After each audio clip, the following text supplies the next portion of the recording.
บุญนั่นเป็นที่เพิงของสัตว์ทั้งหลายในโลกนี้ในโลกหน้าพร้อมทั้งโลกต่อไปแต่มันสิตัดวงจรแห่งการเวียนว่ายตายเกิดได้บ่มันก็บ่ทันได้แต่มันก็ดีกว่าเฮาบ่สนใจเลยดีกว่าบ่จักเฮ็ดแต่มาจะเว้าเสมอยิ่งมีผู้หลักผู้ใหญ่เข้าไปหาก็ต้องเตือนสติเสมอมันสิได้ดับได้ดีสิร่ำสิรวยมีเงินหมื่นล้านแสนล้านได้เป็นใหญ่เป็นโตคับฟ้าคับแผ่นดินอันนี้เป็นอานิสงส์จากบุญเก่าที่ได้สร้างได้ทำไว้ในอดีตชาติชาตินี้หากเป็นคนประมาทต่อศีลประมาทต่อธรรมขาดทุนชื่อว่าเป็นคนที่ขาดทุนอย่างย่อยยับมื้อนี้ท่านรองผู้ว่าสุริยะอมรโรสวรวุฒิเพิ่นได้ย้ายไปเป็นผู้ตรวจราชการกระทรวงมหาดไทยเพิ่นก็เข้าไปล่าก็ได้ให้ข้อคิดเว้าหลายๆเรื่องให้เพิ่นฟังจักหน่อยแต่สุดท้ายก็เว้าแบบว่าหั่นสิยิ่งสิใหญ่สิไปฮอดไสมันก็บ่หม่มดินดอกบ่วิดดินบ่หม่มดินจังซั่นชีวิตที่มันยังเหลืออยู่เฮ็ดเต็มที่อันใดสิเป็นประโยชน์กับพี่กับน้องกับบ้านกับเมืองกับโลกกับสังคมให้ฟ้าวเฮ็ดคันยิ่งสิ่งที่เฮาคิดสิ่งที่เฮาเว้าเฮาจาสิ่งที่เฮาทำอันใดลงไปแล้วมันเป็นประโยชน์กับคนหลายเท่าใดก่อประโยชน์ก่อความสุขกับคนหลายเท่าใดนั่นแหละคือกำไรของชีวิตนั่นคือสิ่งที่สิติดตามตนเองไปตั้งแต่ขณะคิดเสร็จเว้าเสร็จทำเสร็จก่อเกิดความสุขเกิดความร่มเย็นเกิดความปราบปลื้มเกิดความยินดีตั้งแต่เวลานั้นแล้วก็สิเป็นวิบากต่อไปฮอดชาติหน้าภพหน้าแต่คันบ่จังซั่นล่ะตรงกันข้ามมันก็ก่อทุกข์ก่อโทษยิ่งคนเดือดร้อนจากความคิดคำเว้าการกระทำของเฮาหลายเท่าใดมันก็เกิดความทุกข์เกิดความเดือดร้อนแต่ตอนนั้นถึงมันสิสะใจได้กันได้แกล้งได้เอารัดเอาเปรียบหรือว่าได้แก้แค้นก็ตามเวรย่อมระงับโดยการบ่จองเวรมันอาจสิสะใจแต่มันบ่จบทุกข์โทษเวรภัยเผาล้นตั้งแต่เวลานั้นแล้วก็สิยาวไปฮอดชาติหน้าภพหน้าจังว่ามาร่วมงานศพนี่เฮาเห็นสัจจะ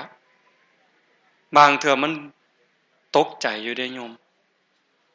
คันถามอาตมาว่าย้านบ่อาตมาย้านเด้ย้านตายเฮือผู้ใดบ่ย้านเฮ้อโยมเฮือผู้ใดคิดว่าบ่ย้าน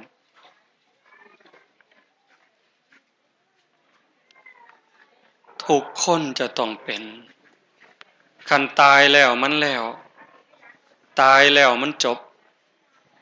เกิดเทื่อเดียวตายเทื่อเดียวบ่ต้องรับผลบุญผลบาปถ้ามาก็ว่าจักสิไปย้านให้มันเป็นอีหยังแต่เฮาเบิ่งคนวิถีชีวิตของคนที่เป็นอยู่กันตั้งแต่เกิดมาแต่เป็นเด็กน้อยทุกข์พระพุทธองค์เพิ่นว่าชาติปิทุกขาความเกิดเป็นทุกข์อันนี้เกิดหยาบๆเกิดทางกายเนี่ยพอแต่แม่ตั้งท้องก็เกิดความหักลูกแพงลูกกินก็ยากแล้วเด้แนวใดที่เคยมักเคยกินชอบหลายมักหลายแต่ว่ามันสิเป็นอันตรายกับลูกแม่หยุดอยากกินปานใดก็อดเอา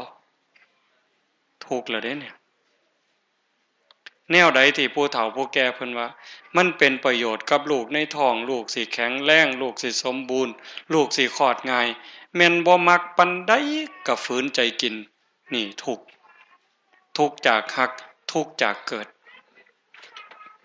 ฮอดมือคลอดมันแม่ก็ลอยทั้งลอยเจ็บปวดเจียนตายผู้บางคนห้องให้จมให้ว่าผู้บางคนตายอีหลีลูกก็คือกันลอยทั้งลอยล้านทั้งล้านพ้นจากท้องแม่มาให้หมดสุคนหือโยมเคยเห็นอยู่บ่คิดบ่ต้องว่าเคยเห็นล่ะโยมคิดว่ามันสิมีจากคนอยู่บ่พอแต่หลุดจากท้องแม่มาร้องเพลงเลยหรือว่าหัวเราะแอ๊กๆมาโลดบ่มีดอกห้องไห้รอดลมรอดตายเลี้ยงตัวสิใหญ่มาได้แต่ละคนบัดผู้บางคนก็โลกหลายเลี้ยงยากอย่างอาตมานี่เพิ่นว่ามันเลี้ยงยากอุ้มนี่ถือมือเดียวมันอุ้ม2มือบ่ได้มันน้อยโพดอุ้มมือเดียวฉีดยาจักสิฉีดวันใดหม่องใส่น้ำเกลือบ่มีจนได้ใส่ทั้งหัวเสียบเข้าน้ำเกลือทั้งกระหม่อมมึงดิแต่ก็ใครว่าแต่มาบ่เว้ายากเบิดเลี้ยงยากตั้งแต่เป็นเด็กน้อยบัดใหญ่มาเป็นขู่เป็นคนผู้บางคนมันเลี้ยงง่ายอยู่ตั้งแต่น้อยบัดยืนได้ใหญ่มาบัดนี้เป็นวัยรุ่นแข็งแรงแฮงแต่เว้ายากบัดพ่อแม่ห้องให้จักเทื่อน้ำลูกโยมอันนั่งอยู่นี่ผู้ใดบ่เคยให้เหลือใจน้ำลูกแน่นี่ยกมือเบิ่งบ่เคยน้ำตาตกย้อนลูกเว้ายากย้อนลูกมันหยาบมันมึนนี่มีบ่ยกมือเบิ่งน่ะมีจักคนโอ้สาธุมีอยู่ดอกลูกสาวกับพะโลลูกชายกับปะโทบักเฒ่าคำผานผู้บางคนผานตั้งแต่ในบ้านจนฮอดทงหน้าพุ่นคักหลายนี่คือทุกข์เด้เกิดมาเป็นทุกข์ทุกข์เกิดย้อนเกิดแล้วก็บ่พอบัดอันนั้นเว้าถึงทุกข์ทางกายแต่ทุกข์ทางใจล่ะพระพุทธเจ้าเพิ่นเว้าถึงตรงนี้เด้ทุกข์ทางใจทุกข์อุปาทานหักปั๊บทุกข์ปั๊บสั่งปั๊บทุกข์ปั๊บโกรธปั๊บทุกข์ปั๊บโลภอยากได้ของคนอื่นปั๊บทุกข์ปั๊บอิจฉาปั๊บทุกข์ปั๊บน้อยใจปั๊บทุกข์ปั๊บภพชาติเกิดมื้อนึงเป็นแสนๆภพแสนๆชาติอันนี้เว้าถึงรายละเอียดลงไปก็บ่ทันเว้าตรงนั้นเพียงแค่เว้าพื้นๆเกิดเป็นทุกข์โยมก็สิเห็นอยู่อันต่อมาแก่เป็นทุกข์หูจักแก่บ่โยมแก่เป็นทุกข์อันว่าเฒ่าว่าแก่นี่บ่ดีจักอย่างคนเฒ่าคนแก่สิว่าบ่ดีเพิ่นสิเครียดเนาะก็เฒ่าหมดซุคนแต่ว่าถึงว่ามันบ่ดีน่ะหมายความว่าหูก็ไปแล้วคือโยมพ่อใหญ่รู้ว่าเว้านำก็เฮ้ออีหยังก็ครับนั่นสำบายบ่บัดนี้ทุกข์แล้วเด้ตาบัดนี้เหลียวบ่คักโยมเคยห้อยก้นเข็มบ่ถูกบ่เหลือใจบ่นี่ทุกข์เด้นี่เหลียวเบิ่งไกลๆเอามือป้องหน้ามันแม่นผู้ใดเอามือป้องตาสีตาแล้วสีตาอีกก็เบิ่งบ่คักนี่ถูกบ่หูก็ไปตาก็ไปแขวยังหักตืมอีกบัดคักบ่เคยย่ำในบักขามแตกโป๊ะโป๊ะโป๊ะบัดซุมื้อซ้ำสิกัดบักเขือก็หมดปัญญาแล้วเว้ยเฮ้ยยายอยากกินบักเขือนี่เป็นแนวใดยำก็บ่แตกสิมาตำบักเขือกินนั่นก็บ่แม่นแนวแล้วนี่อยากยำเปาะจะค่ำนี่นะทุกข์เด้เนี่ยหอดหลังคดหลังโขหนังเหี่ยวหนังย่านอีกบัดแก่เป็นทุกข์เจ็บเป็นทุกข์เจ็บไข้ได้ป่วยซ้ำเป็นหวัดซื่อๆก็บ่แห้งได้ลางเทื่อเห็นผู้อื่นเพิ่นเจ็บเพิ่นไข้หาว่าเพิ่นซ้ำออยโอ้ยอันพอซ้ำนี่เพิ่นว่าบัดเจ้าของเป็นบัดนี้ นั่งก็บ่อยู่มันวินเวียนหัวนอนเฮากินข้าวจักหน่อยเพราะมันมีแห้งโอ้ยกินบ่ลงดอกอยากฮากเพิ่นว่าเห็นบ่เวียนหัวเวียนตามันสิฮากขมปากกินบ่ลงเจ็บเด้เนี่ยอันนี้ซ้ำเป็นหวัดซ้ำเป็นไข้ถ้าเป็นโรคปอดล่ะเป็นวัณโรคล่ะเป็นมะเร็งล่ะซ้ำใดบัดนี้ที่เว้าให้ฟังนี่คืออยากให้โยมได้หวานอยากให้ได้หวานอยากให้ได้ยาในการมาร่วมงานเฮามาตามประเพณีถือซองมาแหน่มาซอยการซอยงานอันนี้ก็งดงามเป็นพื้นเป็นเรื่องดีได้บุญแต่ว่าโตสิหนีจากเหตุเฮ็ดให้มาเกิดมาแก่มาเจ็บมาตายนี่ตรงนี้มันไกลแม่นว่าเฮาฮู้แล้วเข้าใจแล้วเทื่อสิเอาชนะใจเจ้าของได้โยมเอ้ยฟังโยมพ่อใหญ่หลูเว้าก็น้อมมาใส่เจ้าของโลดเฒ่าปานนี้แล้ว87มันยังเหนียวอยู่เด้อาจารย์ยังอยากได้อยู่ยังอยากถูกเลขอยู่เด้นี่87แล้วนี่คิดว่าอยากถูกเลขบ่นี่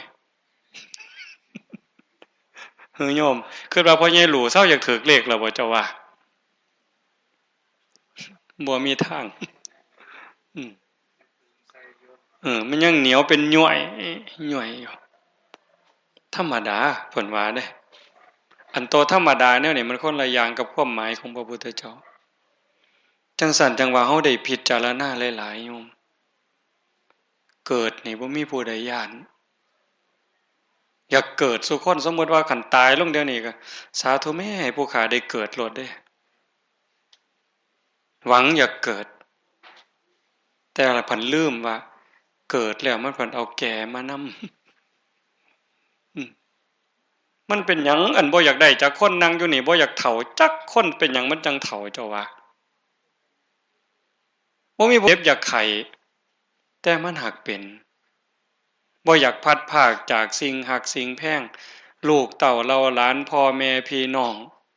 สามีภรรยาสิ่งของที่เฮาหักเฮาแพงบ่อยากพัดพรากบ่อยากให้มันจากเฮาบ่อยากเฮาจากมันแต่มันเป็นหยังต้องจากกันบ่อยากพ้อกับสิ่งที่บ่ฮักแนวบ่อยากได้แนวบ่อยากเห็นแนวบ่อยากได้ยินอันนี้ก็ได้ยินได้เห็นได้พ้อมันก็ทุกข์พลัดพรากจากสิ่งเป็นที่รักที่พอใจก็เป็นทุกข์ปรารถนาสิ่งใดไม่ได้อย่างหวังก็เป็นทุกข์ประสบกับสิ่งไม่เป็นที่รักที่พอใจก็เป็นทุกข์พระพุทธเจ้าชี้ชัดปานนั้นสุดท้ายตายก็เป็นทุกข์เฮาย่านแก่ย่านเจ็บย่านตายแต่ว่าเฮาบ่เคยย่านเกิดจักเทื่อเพราะว่าเฮามองบ่ทะลุเบิ่งบ่ชัดย้อนเกิดมันจังแก่มันจังเจ็บมันจังตายคันบ่เกิดอย่างเดียวแก่มันสิมาแต่ไสเฒ่ามันสิมาแต่ไสอันว่าเฒ่าบ่มีแนวดีก็ยังว่าตั้งแต่เฮ็ดเฒ่าก็ยังบ่อยากได้เว้ยเนาะอืมแต่มันเป็นธรรมชาติทุกสิ่งทุกอย่างเกิดมาก็ดำเนินไปสู่ความแตกดับชีวิตก็คือกันมันดีอย่างหนึ่งว่าญาติโยมเฮาทั้งหลายเนี่ยเฮาเป็นคนมีศรัทธาต่อพระพุทธศาสนาศรัทธาในหลักธรรมคำสอนกับเป็นผู้บ่ประมาทเฮาเข้าวัดเข้าว่าให้ทานรักษาศีลฟังเทศน์ฟังธรรมเจริญภาวนาซอยงานบ้านงานสังคม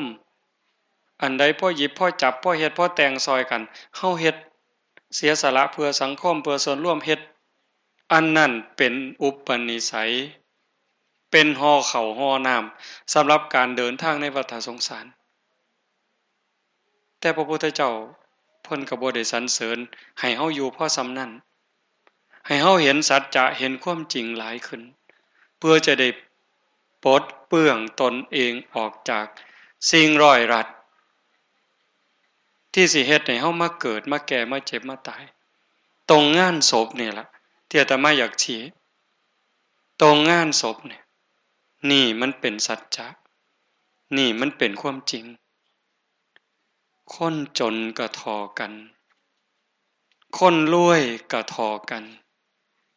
คนด้อยโอกาสก็ทอกัน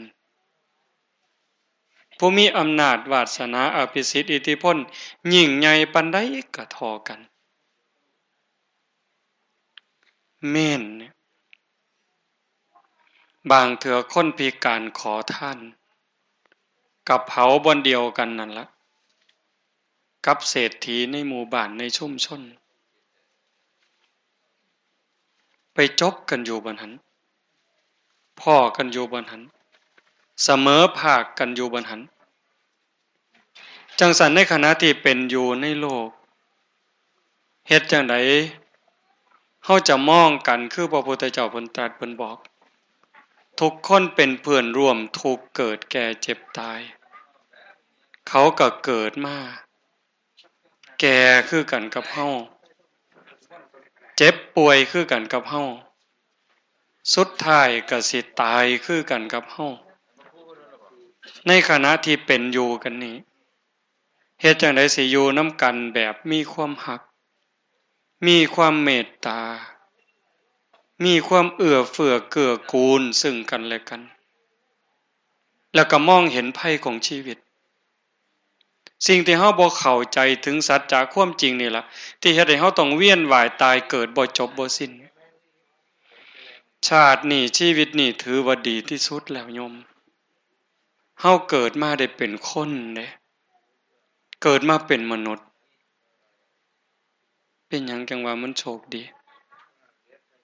พระพุทธเจ้าเพิ่นบอกว่าวัฏฏะสงสารเนี่ยบ่มีเบื้องต้นบ่มีท่ามกลางบ่มีที่สุดเฮาผู้เดียวเนี่ยคันสินับน้ำตาเฮาที่ห้องไห้แต่ละภพแต่ละชาติเกิดมาเวลาพัดภาคจากสิ่งหักสิ่งแพงแต่ละภพแต่ละชาติเอามาร่วมกันนี่หลายกว่าน้ำในมหาสมุทรน้ำตาเฮาผู้เดียวเนี่ยน้ำเลือดเฮาผู้เดียวในข้าวที่ถือเข็นถือขาเกิดเป็นสัตว์เดรัจฉานหรือเกิดเป็นคนเกิดสงครามถือเข็นถือขายังก็แล้วแต่เอาเลือดเฮาผู้เดียวมาห้อมกันมาร่วมกันนี่หลายกว่าน้ำในมหาสมุทรกระดูกเฮาผู้เดียวขันเก็บร่วมกันแต่ละภพแต่ละชาติเป็นกบเป็นเขียดเป็นปูเป็นปลาเอาก่างเฮาเอากระดูกเฮามาห้อมกันก็หลายกว่าภูเขาหิมาลัยแล้วเพิ่นก็ยังเว้าไปอีกว่านั่งอยู่นี่บ่มีผู้ใดที่บ่เคยตกนรกมาบ่มีผู้ใดที่บ่เคยเกิดเป็นเปรตมาบ่มีผู้ใดที่บ่เคยเป็นสัตว์เดรัจฉานสัตว์นรกเปรตอสุรกายสัตว์เดรัจฉานเคยเป็นมาหมดทุกคนแล้วก็อีกเช่นกันบ่มีผู้ใดที่บ่เคยเกิดเป็นเทพบุตรเทวดามาก่อนบ่มีผู้ใดที่บ่เคยเกิดเป็นพรหมมาก่อนแม้แต่เกิดมาเป็นคนยากคนจนง่อยเปลี่ยเสียขาใบบ่าปัญญาอ่อนขอทานเลี้ยงชีวิตอึดอยากปากหมองเคยหมดสุคนคือกันเพิ่นจังบอกว่าดูก่อนภิกษุทั้งหลายเมื่อใดเธอได้ไปประสบพบผ่านกับบุคคลผู้ยากจนข้นแค้นง่อยเปรี้ยเสียขาใบ้บ้าปัญญาอ่อนขอทานเลี้ยงชีวิตเธอก็อย่าได้ดูหมิ่นดูแคลนจงสรุปลงไปได้เลยว่าแม้แต่ตัวของเธอเองก็เคยเป็นอย่างนั้นมาแล้วเพิ่นยังตัดต่อดูก่อนภิกษุทั้งหลายเมื่อใดเธอได้ไปประสบพบผ่านกับบุคคลผู้ร่ำรวยสวยงามเป็นพระราชามหากษัตริย์เธอก็อย่าได้น้อยเนื้อต่ำใจ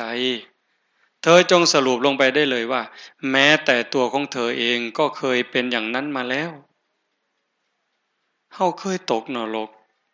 เคยเป็นเปรตอสุรกายเป็นสัตว์เดรัจฉานเป็นเทวบุตรเทวดาเป็นพรหมเป็นมนุษย์ตั้งแต่จนที่สุดหอดรวยที่สุดขี้ร้ายที่สุดงามที่สุดโง่ที่สุดฉลาดที่สุดแต่ว่าชาตินี้ย้อนบุญเก่าที่สร้างที่ทำไว้มีศีลหามีกุศลกรรมบท10ที่สร้างทำไว้เพียงพอจังได้ทรงให้เฮาเกิดมาเป็นคนเกิดมาเป็นมนุษย์แล้วบ่พอเด้บุญหลายกว่านั้นมีมือครบ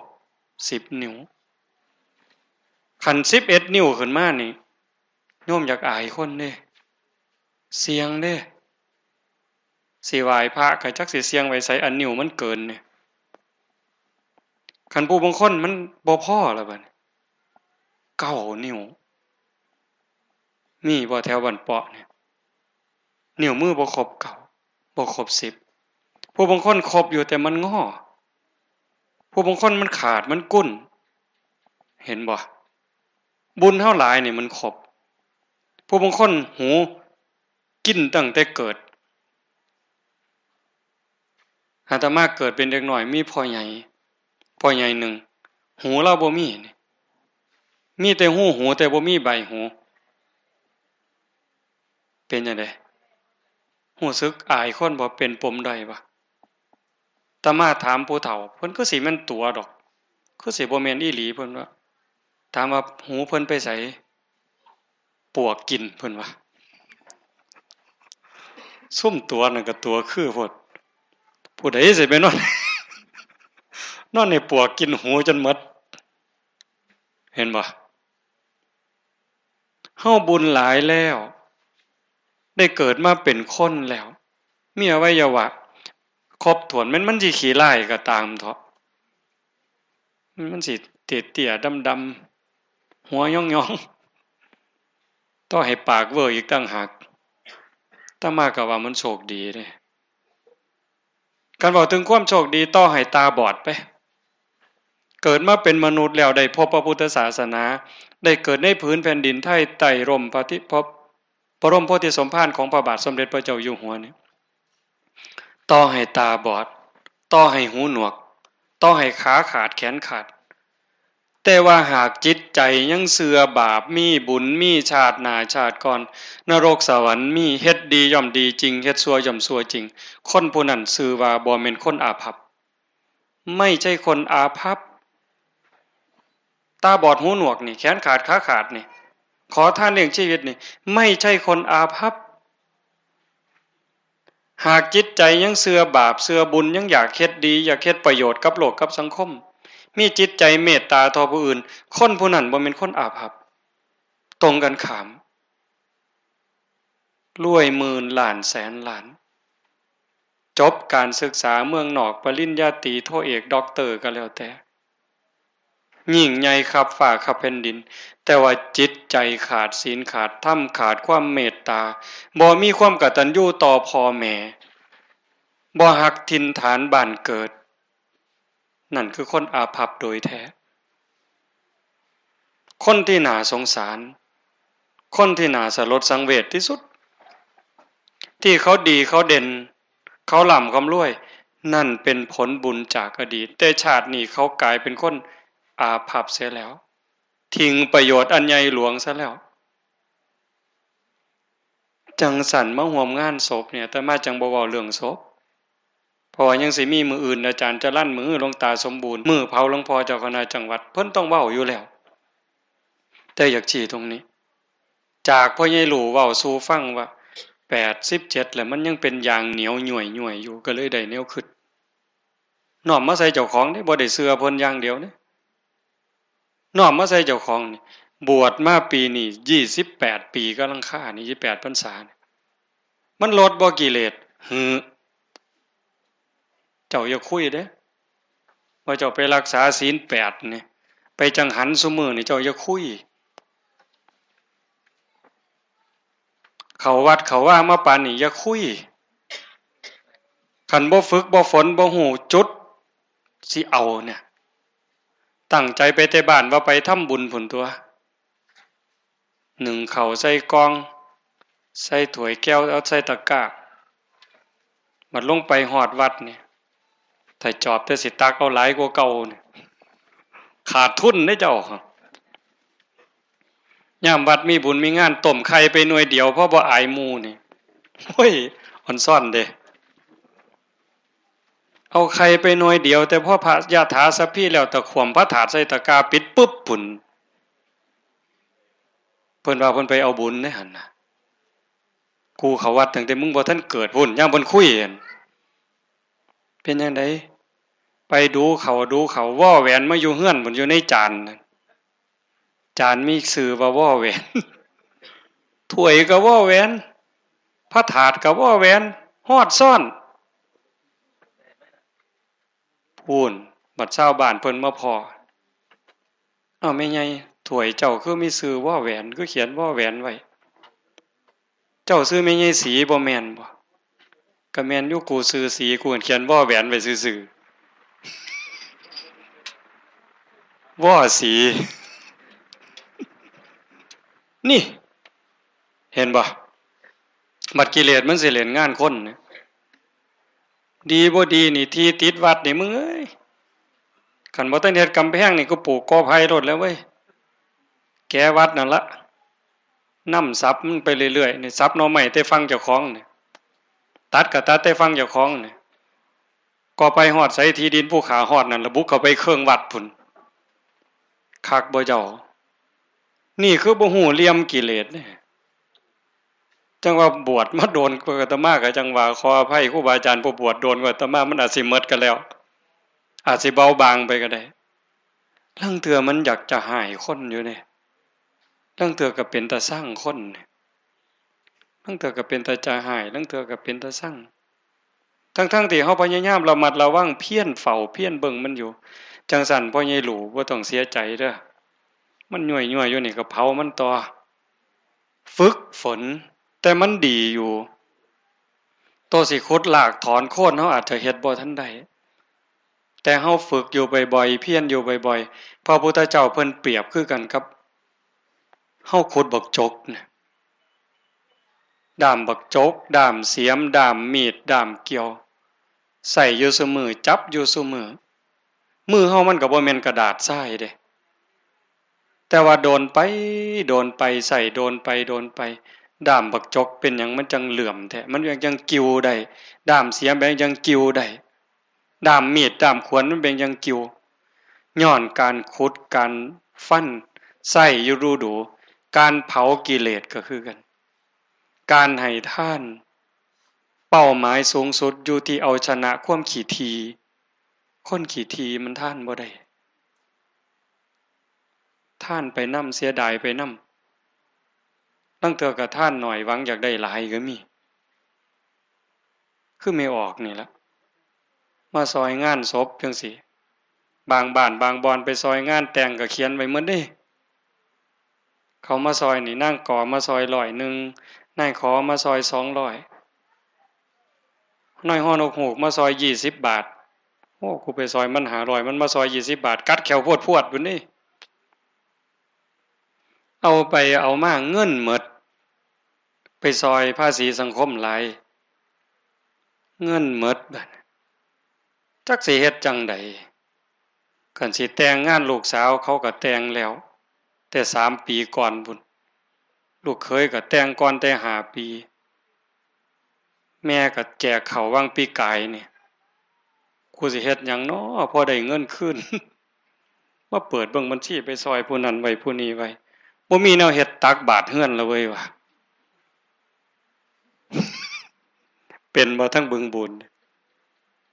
หมดเงินใส่ตักบาทเฮือนเซยนี่มึงว่ะกิเลสมันฉลาดปานนั้นเด้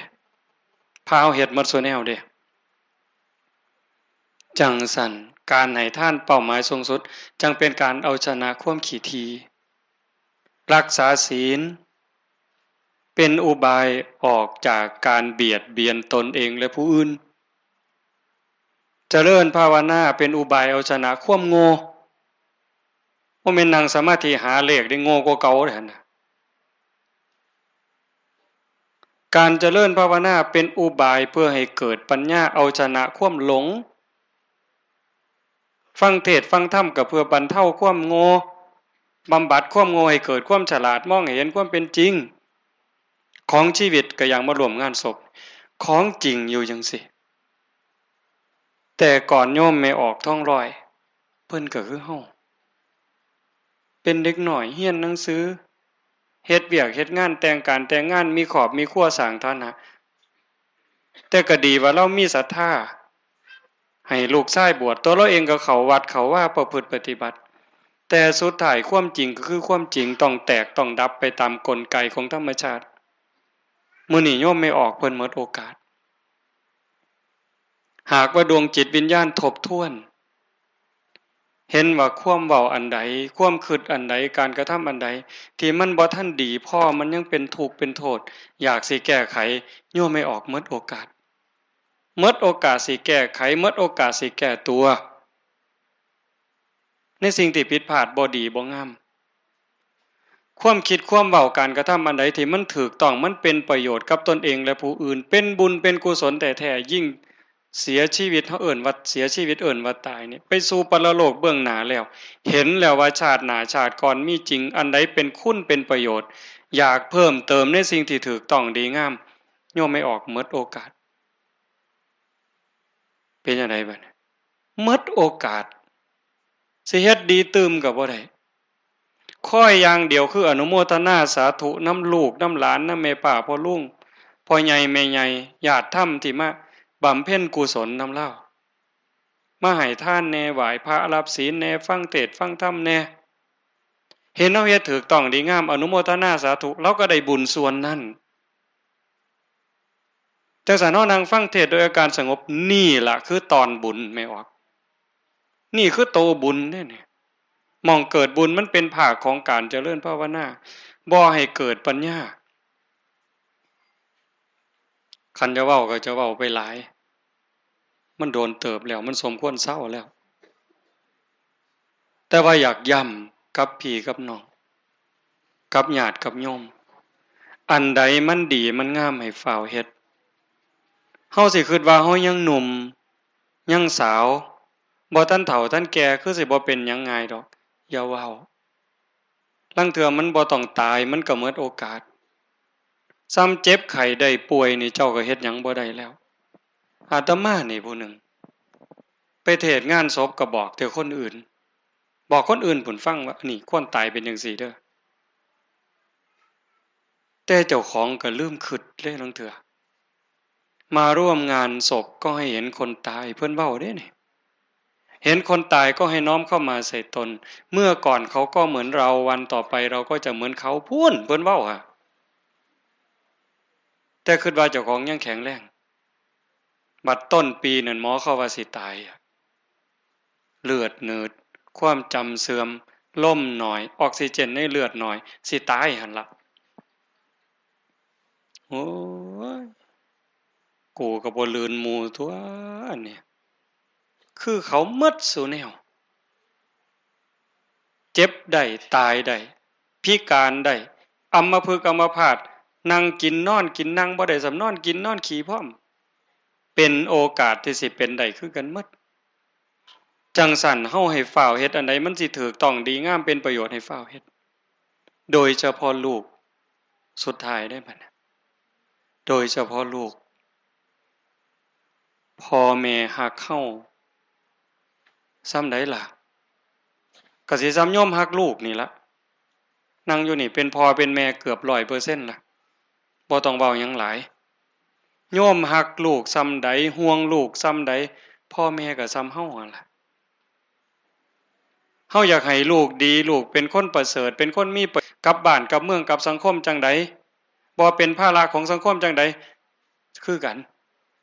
อันที่พ่อแม่จมเฮาว่าเฮาจมเศร้าจมแรงเขียวแล้วเขียวอีกก็คือกันอยากให้ลูกฮักกันเข้าใจกันส่ำใดก็คือกันจังสั่นนี่เฮาพ่อแม่เป็นบุคคลสำคัญที่สุดพระพุทธเจ้าเพิ่นว่า